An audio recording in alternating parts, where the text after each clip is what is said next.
ओम नमः सिद्धेभ्यः। ओम नमः सिद्धेभ्यः। ओम नमः सिद्धेभ्यः। मंगलम भगवान मीनो मंगलम गौतममुनि मंगलम कुंद कुन्नाद्यो जैन धर्मोस्तु मंगलम सर्वमंगल मांगल्यम सर्वकल्याणकारकम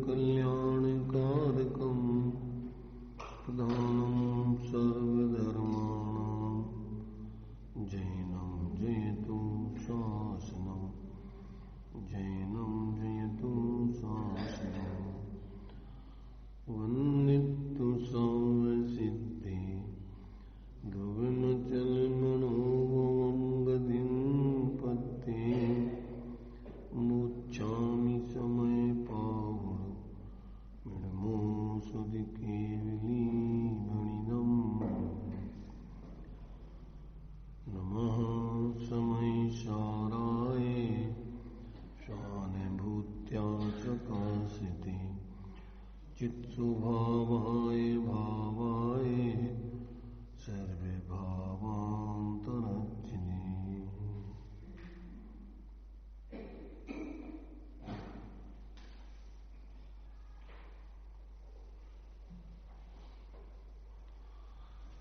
सुमेसार जी ग्रंथ अपना चल रहा है। गाथा 77 अपनी चलना है। 76 गाथा में जो जीव ज्ञानी हो जाता है उसके कर्म नुकर्म आदि के परिणामों को वो जानता तो है, परंतु उसका वो कर्ता नहीं होता है। ऐसा सिद्ध किया था। इस 77वीं गाथा में फिर पुद्गल के परिणाम को जानता हुआ उसका कर्ता नहीं होता है, ज्ञाता रहता है। अब इस 77वीं गाथा में भी सिर्फ एक बदल दिया है कि 76वीं गाथा में जो कहा था कि पुद्गल को जानता हुआ ज्ञानी, और यहां है अपने परिणाम को जानता हुआ ज्ञानी। पुद्गल के परिणाम को जानता हुआ उसका कर्ता नहीं है, जानना उसका स्वभाव है, परंतु उसका कर्ता कर्मपने का संबंध नहीं है। क्योंकि यहां अपने लिए बदलाया था कि कर्ता कर्मपना किस में होता है, जिसमें व्याप्य व्यापक संबंध होता है। तो जिसमें तादात्म्यपना रूप होता है वो उसमें ही कर्ता कर्मपने का संबंध लागू होता है। तो प्रत्येक वस्तु अपने अपने परिणामों का ही करता है, अन्य का कर्ता नहीं होता है। तो यहां कर्ता कर्मपना एक द्रव्य का दूसरे द्रव्य में नहीं है। तो जानपना कहते हैं, जानपना है कि नहीं, तो कहते जानपना है, परंतु वो भी जानपना व्यवहार से है, परमार्थ से नहीं। व्यवहार से का मतलब भिन्न रह करके जानपना, तन्मय होकर के जानपना नहीं है। इसलिए जानना तो सहज स्वभाव है, स्वपर प्रकाशक शक्ति है आत्मा में, ज्ञान में जानने की। इसलिए जानपना तो होता है, परंतु जानते हुए ज्ञेय ज्ञान में नहीं आते, ज्ञान ज्ञेयों में नहीं जाता, और एक दूसरे के कारण से एक दूसरे का कार्य नहीं होता है। परमार्थ से ज्ञेयों के कारण से ज्ञान नहीं होता है। ज्ञेयों के कारण से ज्ञान नहीं, ज्ञान अपनी स्वतंत्रता से ही जानता है, और ज्ञेय अपनी स्वतंत्रता से ही जानने में आते, क्योंकि उनमें एक जनाने का धर्म है। प्रत्येक पदार्थ में जनाने का स्वभाव है, गुण है। इसको अपन प्रमेयत्व नाम का गुण बोलते हैं कि किसी न किसी ज्ञान का विषय बने। प्रत्येक वस्तु उसका द्रव्य गुण पर्याय प्रदेश जो कुछ भी उसमें है, उसमें सब में वो गुण व्याप्ता है। तो गुण व्याप्ता है तो उस वस्तु में जो कुछ भी है वो अपने ही प्रमेयत्व नाम के गुण के कारण, शक्ति के कारण ज्ञान के विषय बनते हैं। और ज्ञान का स्वभाव सहज ही स्वपर प्रकाशक पने रूप है। यानी ज्ञान रूप रह करके स्वा को भी जानता है, पर को भी जानता है। स्वा को तो निश्चय से जानता है, तन्मय होकर के जानता है, तादात्म्य रूप होकर जानता है, पर पदार्थों को पृथक रह करके जानता है, भिन्न रह करके जानता है। ऐसा ज्ञान का सहज स्वभाव है। तो यहां पर अपने परिणामों को जानते हुए ज्ञानी क्या करता है कि वो पुद्गल कर्मों के साथ उसका कर्ता कर्म पने का संबंध नहीं है। यहां तो प्रश्न उठाया कि पुद्गल अपने को जानते हुए पुद्गल के साथ कर्ता कर्म पना है या नहीं। अब उसके उत्तर में 77वीं गाथा है।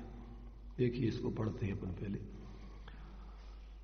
विपर्णमदि न गृह्णति उपपज्यदि न परदव्यपज्जाये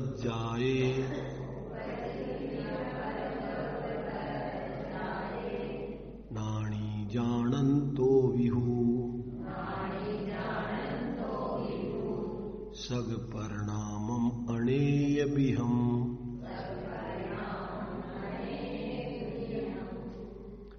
महु भांति निज परिणाम सब ज्ञानी पुरुष जाना करे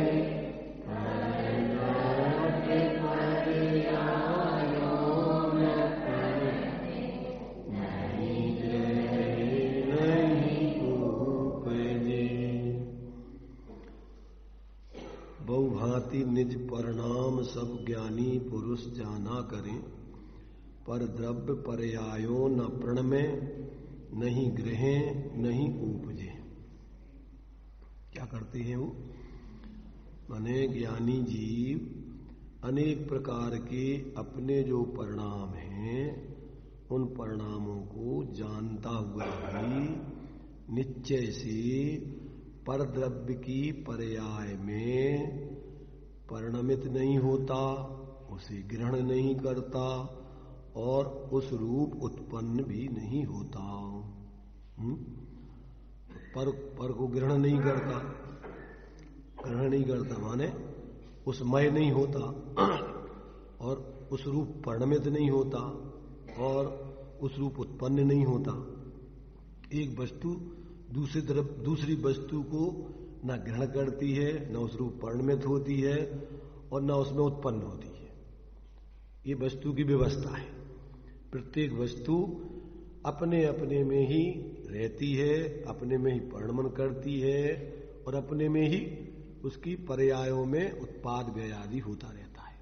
बाकी परद्रव्यों में किसी भी द्रव्य का ना तो उस रूप होती है कोई वस्तु, ना उस रूप परिणमन करती है और न उसको क्या है उस रूप उत्पन्न होती है।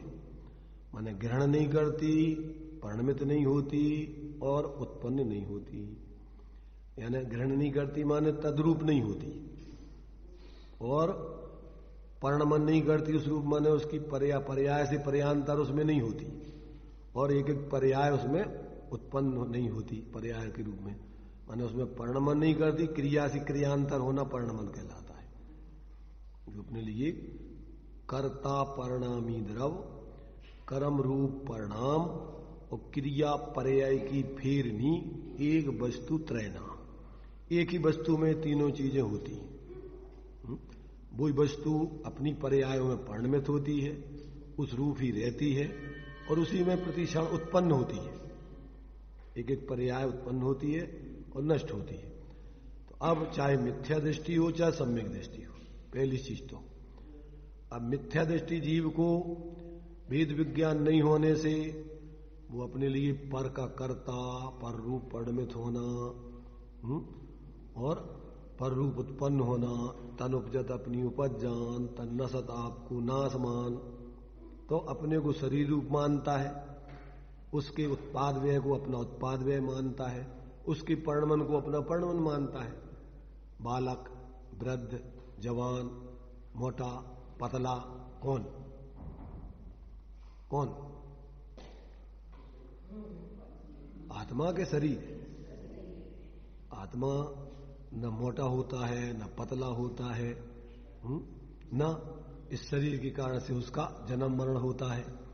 अब ये अज्ञानी जीव को देखो, अज्ञानी भी वास्तव में तो अपने ही परिणामों में, मिथ्या परिणामों में ही निरंतर परिणमन करता है और अपने ही शरीर प्रमाण, शरीर से भिन्न आत्मा के प्रदेशों में रहता है। वो कोई शरीर एक क्षेत्रावगाही हो जाने शरीर रूप नहीं हो जाता। देखो ये बात अपन को बहुत अच्छे से समझ लेना चाहिए।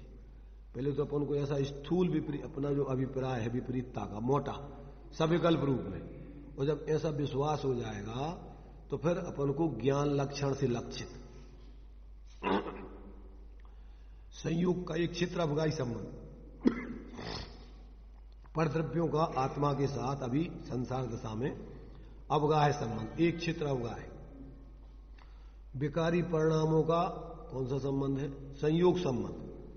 नई नई विकारी पर्याय पर के निमित्त पर में जुड़ने से उत्पन्न होती है, नष्ट होती है, तो उसका संयोग होता है। और ज्ञान का आत्मा के साथ कौन सा संबंध है? तादात्म्य संबंध। आत्मा सदा अपने ज्ञान स्वरूप रहती है, तो विकारी परिणाम परावलंबन से उत्पन्न होते, नष्ट होते, उनका संयोग होता भी हो, संयोग होता भी हो, वो अपना आत्मा का स्वरूप नहीं। और कर्म और शरीर आदि एक क्षेत्र में सदा काल से रह रहे। और ज्ञान का आत्मा के साथ तादात्म्य संबंध है। ज्ञान जीव का लक्षण है, चाहे मिथ्या दृष्टि हो चाहे सम्यक दृष्टि हो। सभी का जानने का काम सब जीव कर रहे हैं। अब मिथ्या दृष्टि को भ्रम है मिथ्यात्व के कारण से, तो अपने को जानने वाला नहीं मान के अपने लिए वो पर रूप जानता है, अपने लिए ज्ञान स्वरूप नहीं जानता, अपने लिए शरीर आदि रूप मानता है और उसी से अपना उत्पाद व्यय आदि मानता है और उसी रूप परिणमित होना मानता है। तो ये सब उसकी भ्रम, जबकि वो अपने मिथ्यात्व रूप नए नए विकारी परिणाम रूप उत्पन्न होता रहता है, मिथ्या कल्पनाएं करता रहता है। जिस पर्याय में जाता है अपने को उस पर्याय रूप मान लेता है और जिंदगी भर उस पर्याय में की व्यवस्थाओं में लगा रहता है। और वो पर्याय तो कर्म के निमित्त से एक संयोग रूप मिली है, कुछ समय के लिए रहती है आयु प्रमाण, और जैसी आयु पूरी होती है कोई रखने में समर्थ नहीं है। मणि मंत्र तंत्र बहु हुई, मरते न बचावे कोई। पर्याय से पर्यांतर होने को कोई रोकने में समर्थ नहीं है। ऐसा जब तक जीव को निर्णय नहीं होता है तब तक उसका मोटा मिथ्या 24 घंटे पर लक्ष्य पूर्वक ही उसके विकल्प चलते रहते, यानी वो एक क्षण को भी अपने स्वरूप का विचार नहीं करता, अनुभव तो करते ही नहीं है।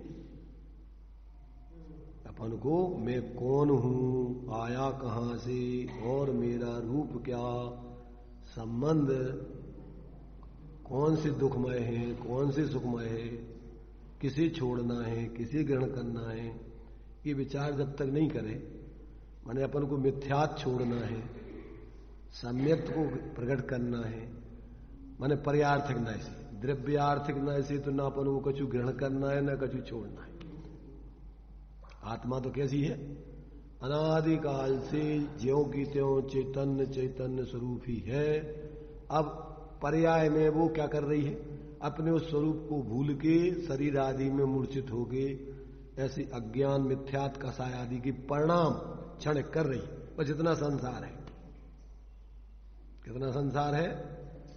मिथ्यात्व के परिणाम मात्र, अज्ञान के परिणाम मात्र और क्षण क्षण की कसाय के परिणाम मात्र।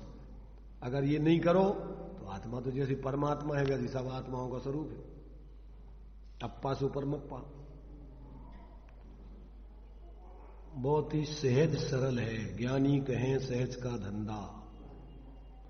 धर्म के क्षेत्र में कोई वाद विवाद लड़ने झगड़ने का काम नहीं है, ये तो समझ करके सहज जीवन जीने का नाम धर्म है।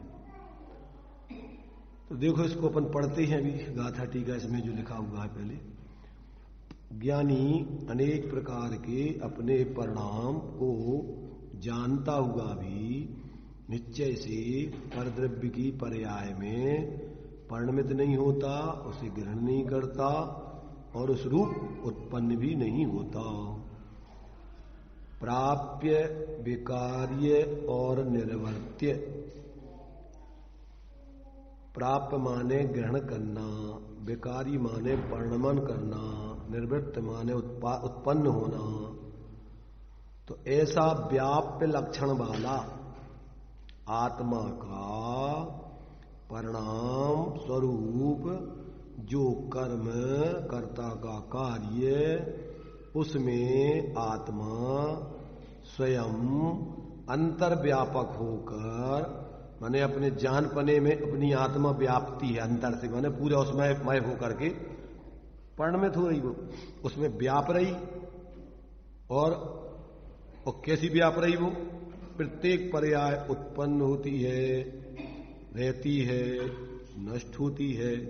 तो उसमें सब में उत्पन्न होने में भी वही द्रव्य व्याप्ता है, रहने में भी एक समय रुकती है, उसमें भी वही व्याप्ता है, और जिस समय समाप्त हो रही उसमें भी वही व्याप्ता है। जैसे पानी की तरंग उठती है तो उसमें पानी ही प्रारंभ में है, जितने समय वो तरंग रहेगी उसमें भी पानी है, और वो तरंग समाप्त होगी उसमें भी पानी है। उसमें क्या है? पानी की तरंग में पानी पानी पानी, उसमें और दूसरी चीज नहीं है, ना हवा है, ना पत्थर है, ना कोई चीज। ऐसे प्रत्येक वस्तु अपने ही पर्यायों में, परिणामों में क्या है? उत्पन्न होती है, व्याप्ति है, उत्पन्न होती है, विनष्ट होती है, और अपने रूप बनी रहती है। द्रव्य पने से ज्यों की तो बनी रहती है। जैसे अपन समझो कि अभी अपन असमान जाति द्रव्य पर्याय में आत्मा की अवस्था तो इस शरीर के निमित्त से शरीर प्रमाण है।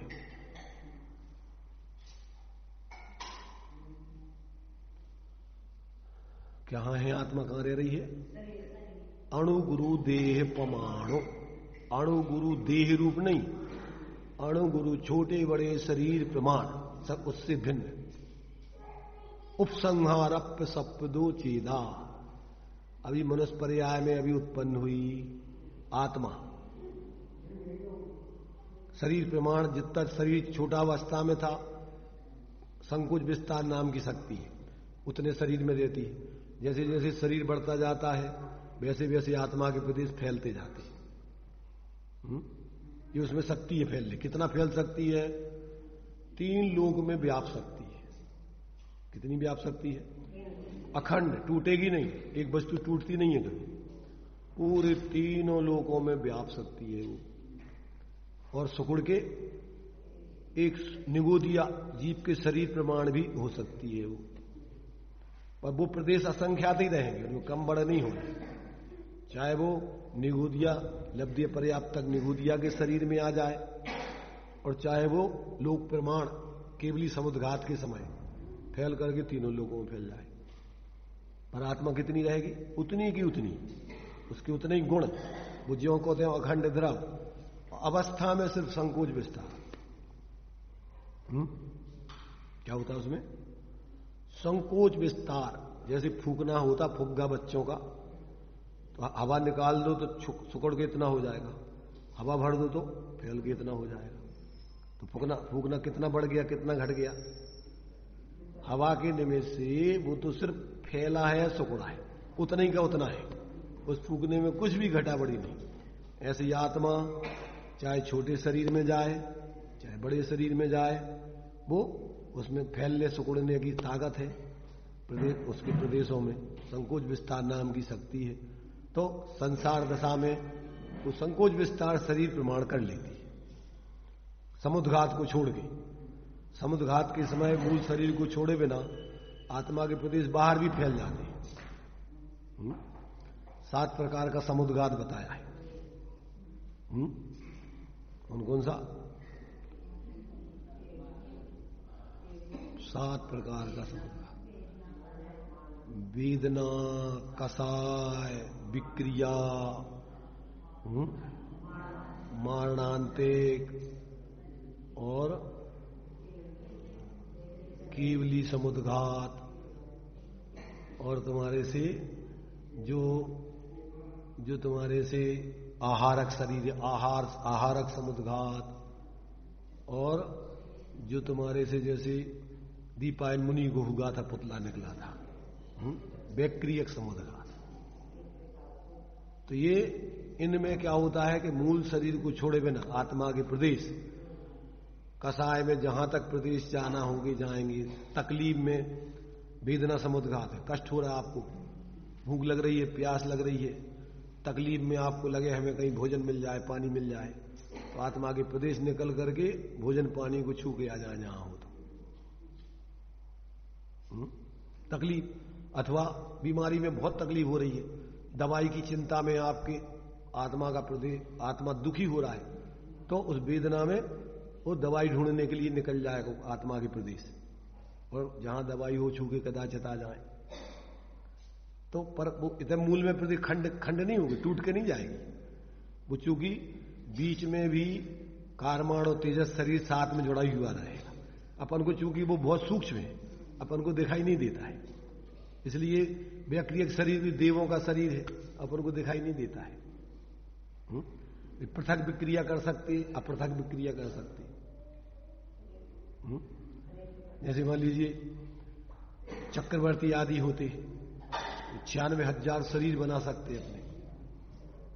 आत्मा एक ही रहेगी, मूल शरीर में भी रहेगी, और 96,000 शरीरों में भी उसके प्रदेश फैल जाएंगे सब में, अखंड, बिना टूटे। ऐसा नहीं कि अलग अलग तुम्हें बाहर में देखेंगे शरीर, पर अंदर से उन 96,000 शरीरों में जैसे सूर्य की किरणें फैल जाती हैं, ऐसे वो सारे शरीरों में आत्मा फैल जाएगी। तो ये क्या है, ये एक द्रव्य का कभी खंड नहीं होता। अपने पर्यायों में जो भी पर्याय होती हैं उसकी अवस्थाएं सब में वो अखंड द्रव्य व्याप्ता है।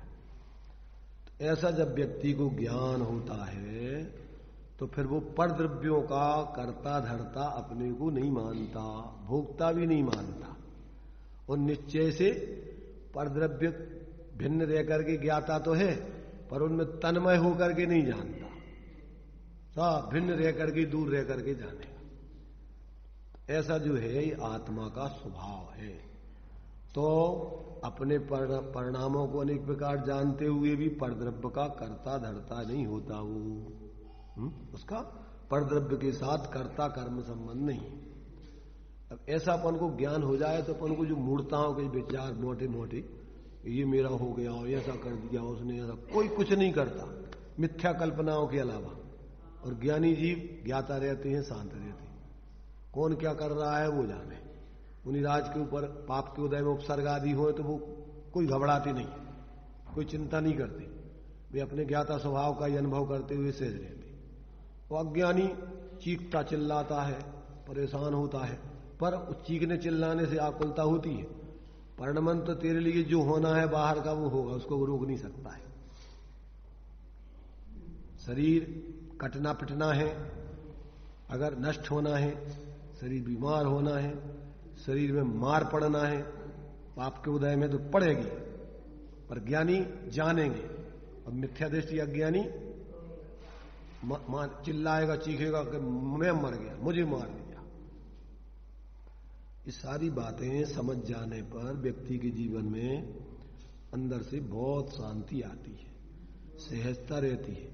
अपने से जुड़ा रह करके ही उसमें तो उसमें विकल्प होते ही नहीं। जितने भी अस्थिरताजन्य भाव होते हैं उनको भी ज्ञाता जानता है ज्ञान से कि ये अपन को भी सम्यक दृष्टि के जीवन में भी भूमिका अनुसार कसाएं तो होंगी। अब रस सम्यक दृष्टि होगा तो अपन ने सामान्य रूप से तो एकत्व बुद्धि पूर्वक उसको भय नहीं होता है, परंतु भय तो 9वें गुणस्थान तक चलता है। तो उसमें क्या करता है भेद विज्ञान कि अपन को जो भय हो रहा है ये कसाय भाव आश्रव भाव है पर्याय में, अपन तो उसको भी जान रहे हैं, अपन उसके करता नहीं है।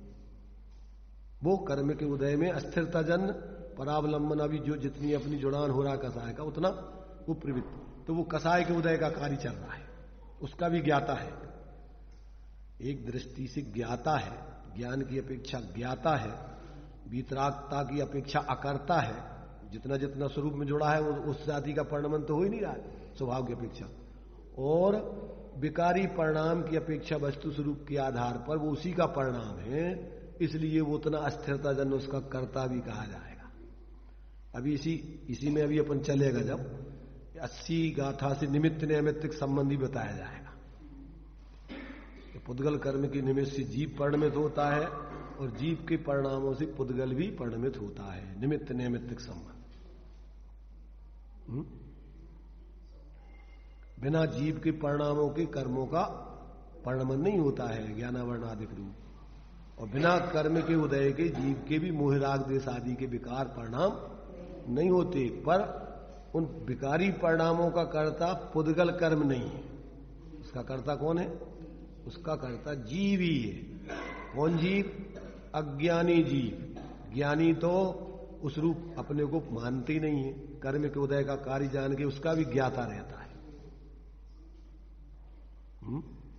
मिथ्या दृष्टि जीव एकत्व बुद्धि कर लेता है उसमें, उस रागादिक में और शरीरादिक में। इसलिए मिथ्या दृष्टि को उसका कर्ता कहा जाता है। ज्ञानी जीव तो अपने परिणामों को, पर के परिणामों को जानता हुआ ज्ञाता रहता है, उसका कर्ता नहीं होता। माने विकारी परिणामों कर्ता, अपने स्वभाव का कर्ता तो है वो, क्योंकि उसका संबंध अपनी आत्मा से जितनी स्वरूप स्थिरता हो गई उतना तो उसमें विकार होते ही नहीं है। जैसे मान लीजिए अविरत सम्यक दृष्टि है तो जो अनंत आनंदी मिथ्यात कसाय का अभाव स्वरूप में स्थिरता होने से चल रहा है, उस संबंधी तो आश्रय बंद होते नहीं उसके। जितना जितना स्वरूप स्थिरता चल रही वो तो निष्क्रियपना चल रहा उसमें, उसमें क्रिया नहीं हो रही। क्रिया नहीं हो रही, कौन सी क्रिया? विकारी क्रिया। स्वाभाविक परिणमन तो स्वरूप आश्रय का चल रहा है। इसलिए वो कैसा शांत निराकुल रूप परिणमन उसका हो रहा है, उसमें उसको कोई आकुलता नहीं है, आनंद चल रहा उतना। मुनिराज की भूमिका में प्रचुर आनंद चल रहा है। थोड़ा बहुत उपयोग स्थिरता जन संजुलन कसाय का आता है तो बहुत पानी में रेखा के समान थोड़ा सा विकल्प उठता है और बस सहज, कोई आकुलता नहीं। तो ये ज्ञानी अज्ञानी का भेद सिर्फ जानने नहीं जानने, मानने नहीं मानने का है। कर्ता धरता तो न अज्ञानी है पर का, न ज्ञानी है। होता है अपनी योग्यता से, और अज्ञानी मानता क्या है? मकान बनना है तो बन जाता है, बच्चे होना है तो हो जाते हैं। और अज्ञानी क्या मानता है? मैंने मकान बना लिया, मैंने बच्चे पैदा कर लिए, मैंने इनको पाला पोसा। मनुष्यों से अच्छे तो पशु पक्षी हैं।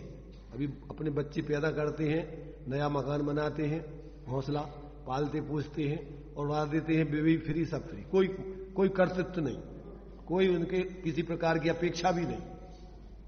तो मनुष्यों को अपेक्षाएं चलती रहती हैं, और उन अपेक्षाओं की पूर्ति जब नहीं होती दिखती है तो दूसरों पर फिर वो क्या करता है? दूसरों पर थोपा थोपी उनके प्रति परिणाम बिगाड़ता है। तो मैं तो मर गया इनके कारण से। मैना सुंदरी के साथ क्या हुआ था?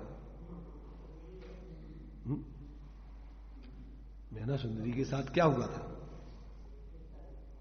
पिता दंभ से पिता ने कहा कि भाई देख कैसे लड़के के साथ शादी कर दूं मैं, हैं? कुड़ी के साथ कर दूं, ऐसा कहा था उसने। अरे पिता ने पूछा कि कैसी लड़के के साथ तेरी शादी कर दूं, ढूंढ करके मैं लाता हूं, कैसा पसंद है तुझे? और उन्होंने कहा हमारे भाग्य में जो होगा वही तो मिलेगा, तुम कहां से लाओगे? अरे हमारे भाग्य में जो होगा वही तो मिलेगा हमें, तुम लाओ क्या हमें? पिता को कर्तृत्व बुद्धि था, मैं सारा कार्य कर रहा हूं। उसने कहा अच्छा तेरे भाग्य से मिलेगा तुझे, मैं बताता हूं तेरे भाग्य को।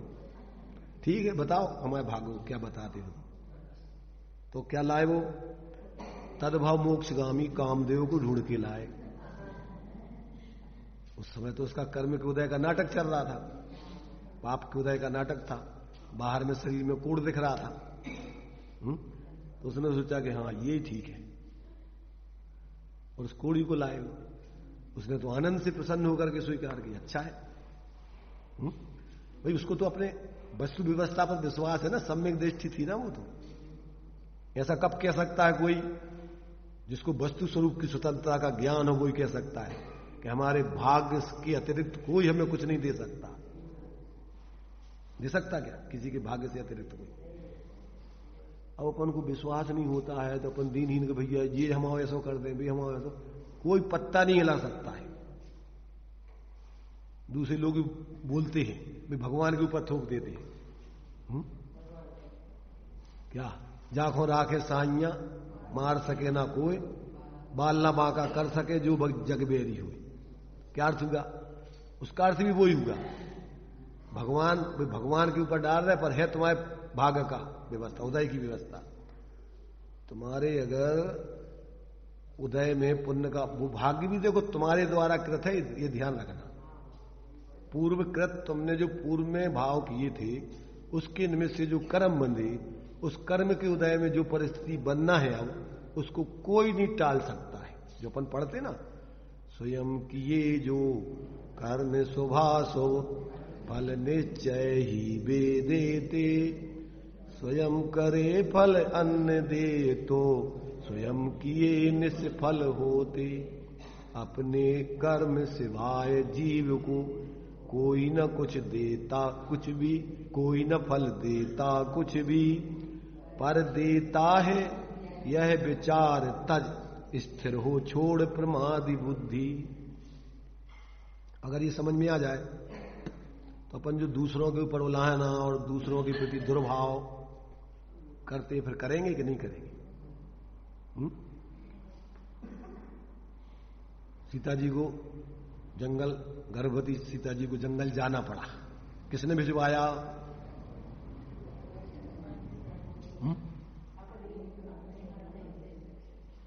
कर्मों ने खेल दिखाया। तो राम ने वन भिजवाया, रामचंद्र जी तो निमित्त मात्र थे। किसने भिजवाया? रामचंद्र जी ने।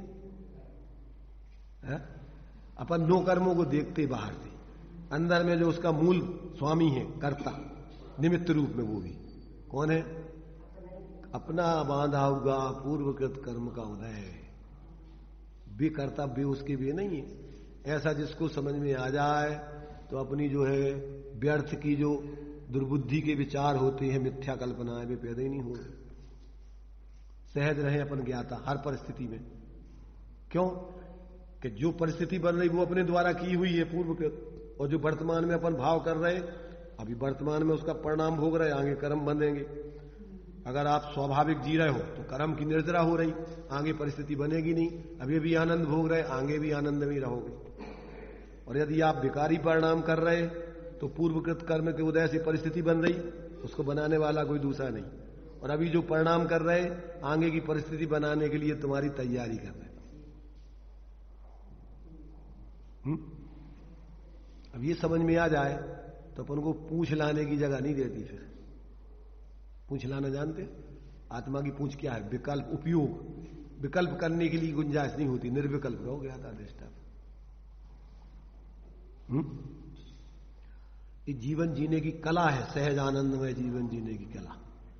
जब तक व्यक्ति को ऐसा वस्तु तत्व का निर्णय नहीं होता, तब तक मिथ्या कल्पना है, रात दिन ऐसा कर दूं, वैसा कर दूं, ऐसा कर दूं, वैसा कर दूं, कुछ नहीं।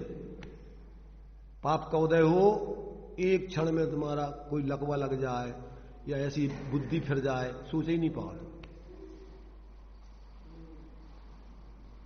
इसलिए भाई यहां पर ज्ञानी पुरुष अनेक प्रकार से अपने परिणाम को जानते हुए भी पुद्गल का या पर का कर्ता कर्मपना उसमें नहीं पाया जाता। तो व्याप्य, विकारी और निवृत्त, ऐसा व्याप्य लक्षण वाला आत्मा का परिणाम स्वरूप जो कर्म है, आत्मा अपने परिणामों में व्याप्ता है। परिणाम स्वरूप जो कर्म है उसमें आत्मा स्वयं अंतर व्यापक होकर आदि मध्य और अंत में व्याप्त होकर उसे ग्रहण करता हुआ, उस रूप परिणमन करता हुआ, उस रूप उत्पन्न होता हुआ उस आत्म परिणाम को करता है। काय को करता है? अपने ही आत्म परिणाम को करता है मात्र। ज्ञानी ज्ञान स्वरूप और अज्ञानी राग द्वेष मोह रूप। पर का करता तो ना ज्ञानी है ना अज्ञानी। ज्ञानी ज्ञान मगन रहे, राग आदिक मल खोए और चित्त उदास करनी करे, कर्म बंद नहीं हुए। जो भी कार्य भूमि के अनुसार होते हैं उसमें कर्तृत्व बुद्धि पूर्वक नहीं करता है, चित्त उदास वैराग्य पूर्वक। इसलिए कर्मबंध। और अज्ञानी नहीं करने पर भी अपने ऊपर श्रेय लेता है, मैंने किया मैंने किया मैंने किया मैंने कर दिया। व्यर्थ में ही सिर पे कर्मों का बोझा बांधता रहता है। वो वर्तमान में दुखी रहता है। अगर कोई नहीं माने तो अंदर में दुखी होता है, अच्छा मैंने तो इतना इतना सब कुछ किया, कोई हमारा माने नहीं रहा, कोई हमारा हमें श्रेय दे ही नहीं रहा है। तो देखो ऐसा जो है आत्मा उस परिणाम को करता हुआ उस रूप उत्पन्न होता है, उस आत्म परिणाम को करता है। इस प्रकार आत्मा के द्वारा किए जाने वाले आत्म परिणाम को ज्ञानी जानता हुआ, अपने भी वो परिणामों को जानता हुआ भी, जैसे मिट्टी स्वयं घड़े में अंतर्व्यापक होकर आदि मध्य और अंत में व्याप्त होकर उस घड़े की आदि में जब घड़ा बन प्रारंभ हुआ तो, और जब वो बन चुका तो, और जब वो नष्ट हो जाएगा तो, या जिस रूप में था पहले उसका अभाव हुआ तो, पहले जिस दशा में थी वो मिट्टी, तो आदि मध्य और अंत में व्याप्त होकर घड़े को ग्रहण करती है, घड़े के रूप में परिणमित होती है और घड़े के रूप में उत्पन्न होती है। उसी प्रकार ज्ञानी स्वयं बाह्य में स्थित ऐसे परद्रव्य के परिणाम में अंतर्व्यापक होकर आदि मध्य अंत में व्याप्त होकर उसे ग्रहण नहीं करता, उस रूप परिणमित नहीं होता और उस रूप उत्पन्न नहीं होता। इसलिए यद्यपि ज्ञानी अपने परिणाम को जानता है, तथापि प्राप्य, विकार्य और निर्वर्त्य ऐसे जो व्याप्य लक्षण वाला परद्रव्य परिणाम स्वरूप कर्म है, उसे ना करने वाले ऐसे उस ज्ञानी का पुद्गल के साथ कर्ता कर्म भाव नहीं है। पुद्गल के साथ नहीं है और किसी के साथ नहीं है। कोई भी परद्रव्य, अकेला पुद्गल ही नहीं, चाहे अपना परिवार हो, चाहे कुटुंब हो, चाहे और कोई हो, अन्य अपने अपनी आत्मा को छोड़ के बाकी अन्य कोई, उसके साथ में उसका कर्ता कर्मपना नहीं होता। पुद्गल परिणाम के साथ यहां तो मुख्य रूप से कर्मों के साथ उसका कर्ता कर्मपना नहीं होता, ऐसा जानना चाहिए। इस प्रकार ये जैसे 76वीं गाथा में कहा है तदनुसार यहां भी वही जान लेना। वहां पुद्गल कर्म को जानता हुआ ज्ञानी लिखा था, ऐसा कहा था, उसके स्थान पर यहां अपने परिणाम को जानता हुआ ज्ञानी ऐसा कहा है। इतना अंतर बात है दोनों में। बात माने वो जानने तक जानपना, अपने को जानो चाहे पर को जानो, परंतु पर का कर्ता पर को जानते हुए ना तो पर का कर्ता, अपने को जानते हुए ना पर का कर्ता बनता है। अपने ही परिणामों का अंतर्व्यापक होकर आदि मध्य और अंत में उन परिणामों में वही व्यापता है, वही द्रव, अन्य द्रव उसमें नहीं रहता है। तो चूंकि ज्ञानी बन गया इसलिए वो अपने स्वाभाविक परिणामों का ही करता रहता है। मिथ्या पर का कर्ता धरता तो वो मानते ही नहीं है, जानते ही नहीं है, और पर में अब वो जुड़ते ही नहीं है। जितना जुड़ता है वो उसकी कमजोरी बसात उसको भी जानता है कि कर्म के उदय का कार्य है ये मेरा कर्ता, मैं वास्तव में इसका कर्ता नहीं हूं, ये अपना कर्म नहीं है। अपना कर्म तो ज्ञाता दृष्टा और शांत निराकुल रहना ये अपना कर्म है। आत्मा का कर्म क्या है? मैं ज्ञाता दृष्टा आत्म राम अथवा शांत निराकुल आत्म राम। तो स्वाभाविक पर्याय जीव का कर्म है। पर का परिणमन उसका कर्म नहीं, और पर के निमित्त से होने वाले विकारी भावों का भी उसका वो कार्य नहीं है, वो उसका दोष है, गलती है। अब उस गलती को स्वरूप आश्रय से धीरे धीरे पूर्ण अभाव कर देगा। तो ऐसा जो है इस 77वीं गाथा में अपना ये बात इसमें कही गई है। अब उसी बात को देखो तात्पर्य वृत्ति में भी वही बात दोहराई है उन्होंने, ज्यादा कुछ नहीं है, सामान्य रूप से उसको लिखा है उन्होंने। अभी तो टाइम हो गया, अपन यहीं रहने दें इसको।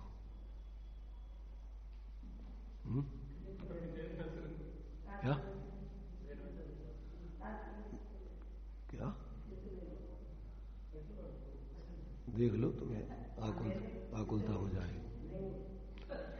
देखो पढ़ते हैं। अब संकल्प विकल्प रूप स्वपरिणाम को जानते हुए जीव के उस परिणाम के निमित्त से उदय में आने वाले कर्म के साथ तादात्म्य संबंध नहीं है, यह दिखलाते हैं।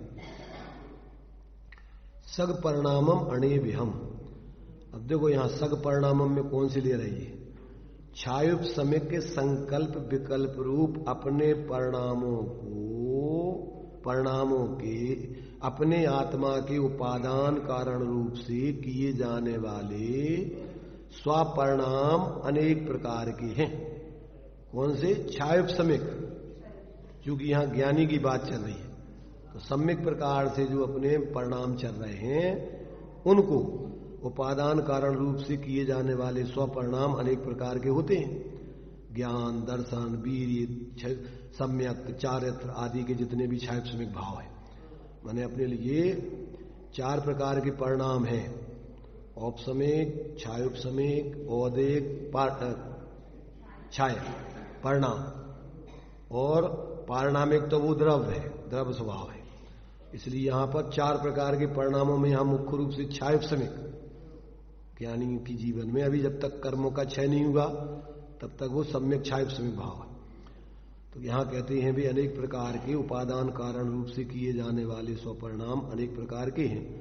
ज्ञानी जानंतो भी हो, निर्विकार स्वसंवेदन ज्ञानी जीव स्व और पर के विशिष्ट भेद विज्ञान से स्पष्ट जानते हुए भी न भी परिणमदी न गृह्णदी उपपज्यदी न परदब पज्जाए, उसके पूर्वोक्त स्वकीय परिणाम के निमित्त भूत उदय में आए हुए पुद्गल कर्म पर्याय रूप से मिट्टी से किए गए कलश की तरह शुद्ध निश्चय नय से परिणमित नहीं होता, तन्मय रूप से ग्रहण नहीं करता तथा उस पर्याय रूप से उत्पन्न भी नहीं होता।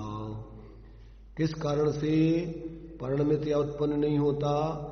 मिट्टी और कलश की तरह आत्मा का पुद्गल कर्म के साथ परस्पर उपादान उपादेय रूप कारणपने का अभाव है।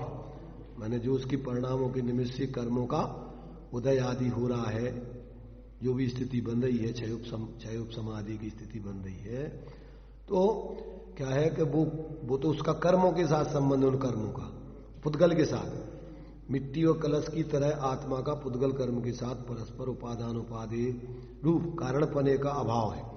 इससे क्या सिद्ध होता है? अपने छायुपसमिक परिणाम के निमित्त से उदय में आए हुए कर्म को जानता हुआ ज्ञानी होने पर भी जीव का उसके साथ निश्चय से कर्ता कर्म भाव नहीं है। तो ये ज्ञानी जीवों का माने चूंकि देखो पहले क्या दिया है, ज्ञानी किसे कह रही है? निर्विकार स्वसंवेदन ज्ञानी जीव स्व और पर के विशिष्ट भेद विज्ञान से स्पष्ट जानते हुए, उसके ज्ञान में, क्षयोपशम ज्ञान में ये सारी चीजें स्पष्ट ज्ञात होती हैं। जो भी कर्म आदि का उदय, क्षयोपशम आदि हुआ है, उदय आ रहा है, और जो परद्रव्यों का परिणमन हो रहा है शरीर आदि का, उन सबको क्या है कि वो जानता हुआ भी ज्ञानी अपने परिणाम को जानता हुआ, अपने परिणामों में जो स्थिति बन रही है जानने की, अपना संबंध काय से है? जानने से है। आत्मा का संबंध जानने से, करने से नहीं है। पर का सबको पुद्गल के सबको इनके साथ उसका कोई कर्ता कर्म संबंध नहीं है। तो अपने में जो भेद विज्ञान होकर के आत्मानुभूति प्रकट होकर सम्यक दर्शन ज्ञान चारित्र प्रकट हुए हैं, उनको जानता हुआ, और जो कर्म का उसके साथ में उदय आदि हो रहा है, ऐसी सब परिस्थितियों को जानता हुआ वो ज्ञानी जीव क्या करता है? पुद्गल कर्मों का कर्ता नहीं होता, ज्ञाता ही रहता है। ऐसा जिसको स्वपर का विशिष्ट भेद विज्ञान हो गया, माने आत्मज्ञान, स्वसंवेदन, निर्विकार स्वसंवेदन ज्ञान होकर के, तो उसको सभी प्रकार से अपने शुद्ध परिणति जो स्वाश्रय से प्रकट हुई उसको जानता होगा। और क्या है, सब कुछ जो भी परिस्थिति है उसको जानता होगा, अपने परिणामों की स्थिति को।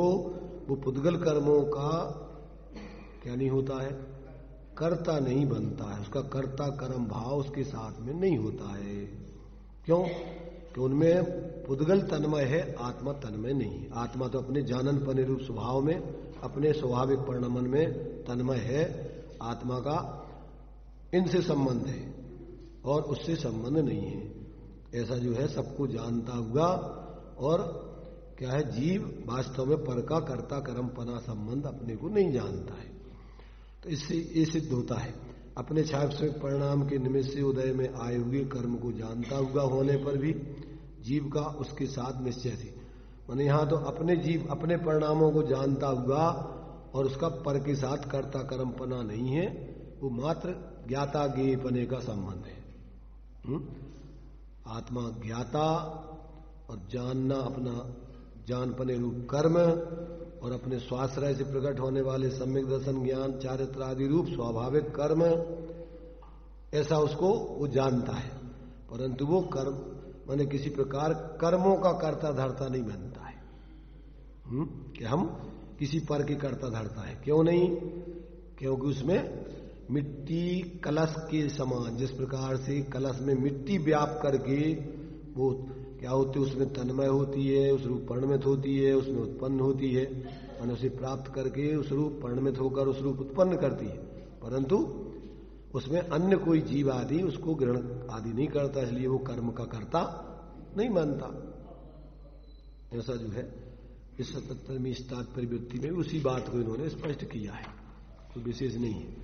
अब आगे जो है और भी इसी प्रकार से ये अब प्रश्न होता है कि पुद्गल कर्म के फल को जानने वाले ऐसे जीव का पुद्गल के साथ कर्ता कर्म भाव है या नहीं।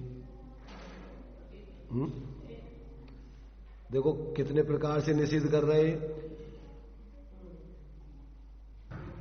कर्म नो कर्म के परिणाम को जानता हुआ ज्ञानी उसका कर्ता नहीं होता है, कर्म का कर्ता नहीं होता है। अपने परिणाम को जानता हुआ ज्ञानी कर्मों का कर्ता नहीं होता है। और कर्म के फल को जानता हुआ ज्ञानी कर्म का कर्ता नहीं होता है। अब ऐसा 78वीं गाथा में इस बात को भी सिद्ध करेंगे। काय को जानता होगा? अनेक प्रकार पुद्गल कर्म के फल को जानता होगा, पुण्य पाप के उदय को, सबको, सुख दुख आदि को, सबको जानता होगा। ये जीव क्या है? पुद्गल कर्मों का कर्ता नहीं होता। ऐसा आगे अब 78वीं गाथा में स्पष्ट करेंगे।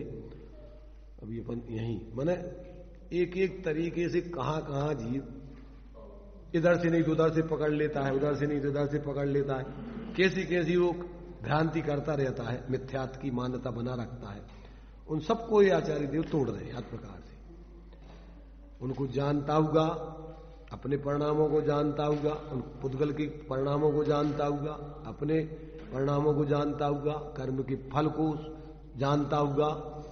तो सभी प्रकार में ज्ञानी अपने परिणाम का करता है, पर के परिणाम आदि का करता किसी भी हालत में नहीं बनता है। ऐसा जो है यहां एक एक गाथा में स्पष्ट करके, और जीवों के अंदर जो अनादिकालीन मिथ्यात्व के उदय पूर्वक जो उसकी भ्रांति चली आई है, उससे निरंतर वो जीव मिथ्या कल्पनाएं कर करके परेशान है रात दिन। और जैसे इसको ये निर्णय होता है और अंदर में फिर अपने ज्ञाता दृष्टा स्वभाव का अवलंबन करके निर्विकल्प अतीन्द्रिय आनंद को वेदता है, तो फिर वो बाहर से क्रम से हट करके अपने ही स्वरूप में एकाग्र होकर के उसका ही आनंद भोक्ता बन जाता है, उसी का ही कर्ता सहज बनता रहता है। फिर वो बाहर के सब कर्तृत्व पने का, स्वामित्व पने का आदि का परिणाम छोड़ करके सहज ही ज्ञातत्व तो शांत निराकुल जीवन में अपने उसके प्रकट होता है। ऐसा जो है ये अपन ने इस 77वीं गाथा की दोनों प्रकार की टीकाएं भावार्थ के माध्यम से अपन ने विचार किया। अभी अपना टाइम हो गया है, यहीं अपन विराम देते हैं।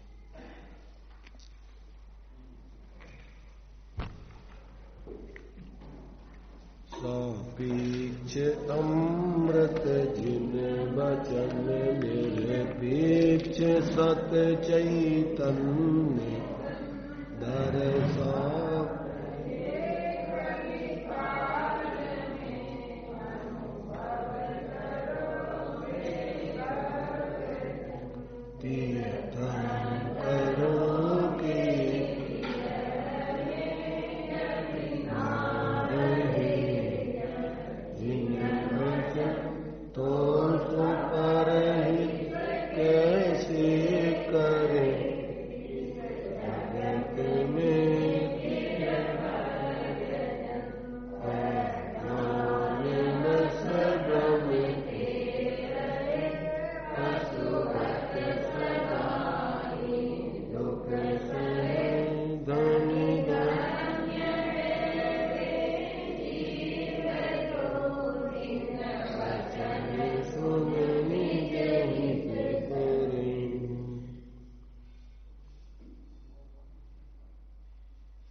द्वादशांग निर्माणी पंच परमेश्वर।